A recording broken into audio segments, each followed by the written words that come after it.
నమస్తే. Political analyst కట్టా కార్తీక్ ప్రస్తుతం మనతో ఉన్నారు. మాట్లాడదాం. కార్తీక్ గారు నమస్తే.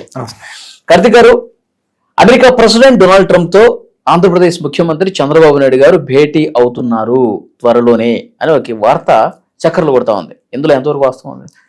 ఆ వార్త కారణం ఏంటి అంటే, చంద్రబాబు నాయుడు గారు దావోస్ పర్యటనకి వెళ్ళబోతున్నారు ఇంటర్నేషనల్ గ్లోబల్ సమ్మిట్ కోసం. అదే సమ్మిట్ కి డొనాల్డ్ ట్రంప్ రాబోతున్నారు. సో డొనాల్డ్ ట్రంప్ కి మన భారతదేశానికి నడుస్తున్నటువంటి ఒక ప్రచ్ఛన్న వ్యాపార యుద్ధం గురించి నీకు తెలియంది కాదు కదా. మన ఎగుమతుల మీద సుంకాలు పెంచుకుంటూ పోతున్నాడు.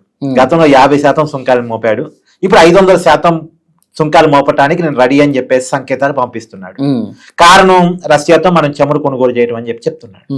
మొత్తానికి భారతదేశాన్ని ఇబ్బంది పెట్టే విధంగా ట్రంప్ పాలసీలు ఉన్నాయి.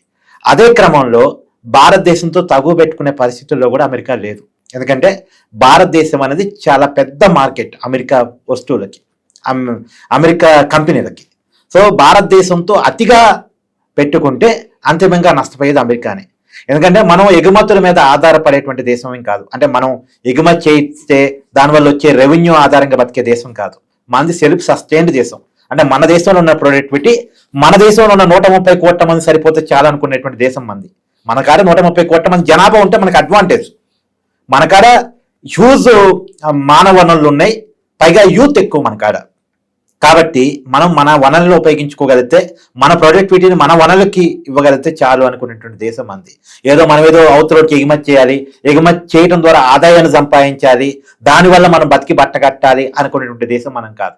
కాకపోతే అమెరికా కొద్దిగా సుంకాలు పెంచితే కొన్ని రంగాలు ఇబ్బంది పడతాయి. కొద్దిగా ఫార్మాసిటికల్స్, ఆభరణాలు, మన ఆక్వా రంగం, అది మన ఆంధ్రప్రదేశ్ సంబంధించినటువంటి ఆక్వా రంగం, ఇది ఇబ్బంది పడటానికి అవకాశం ఉంది. సరే, కొన్ని రంగాలు ఇబ్బంది పడ్డా, తాత్కాలికంగా ఇబ్బంది పడ్డా ప్రత్యామ్నాయాలు చూసుకునే కెపాసిటీ కూడా మనకుంది. ప్రత్యామ్నాయాలు చూసుకునేటువంటి కెపాసిటీ కూడా మనకుంది. సో అంతిమంగా భారతదేశంతో అతిగా వెళితే అమెరికాకే నష్టం. అంటే ఇప్పుడు ట్రంప్ తో భేటీలో చంద్రబాబు ఏం చెప్పే అవకాశం ఉంది? ఆ మాటకి వస్తున్నాను. అయితే ట్రంప్ కొంతకాలం బెదిరిస్తాడు, తర్వాత మళ్ళా రాజీకి వస్తాడు. గతంలో తెలిసిందేగా, చాలా మందితో జరిగేది అదే కదా, ట్రంప్కున్న లక్షణం అదే కదా. ఇప్పుడు దావోస్ లో చంద్రబాబు నాయుడు గారితో భేటీ అవుతారనే వార్త పుట్టడానికి కారణం ఏంటి అంటే, చంద్రబాబు నాయుడు గారు ఎన్డీఏ కూటమిలో కీలకమైనటువంటి వ్యక్తి. ఇలా ఎన్డీఏ కూటమి ఒకటి నితీష్ కుమార్, 2 చంద్రబాబు నాయుడు మీద ఆధారపడి నడుస్తున్నటువంటి కూటమి. సెకండ్ లార్జెస్ట్ పార్టీ టీడీపీ, దాన్ని లీడ్ చేస్తుంది చంద్రబాబు నాయుడు గారు. ఒకప్పుడు ఎన్డీఏ కన్వీనర్ గా కూడా పనిచేశారు. గతంలో అమెరికాతో చంద్రబాబు నాయుడు గారికి ఉన్న రిలేషన్స్ మామూలు కాదు. ఏకంగా బిల్ క్లింటన్ హైదరాబాద్ కి రప్పించిన ఘనత ఆయనకు ఉంది.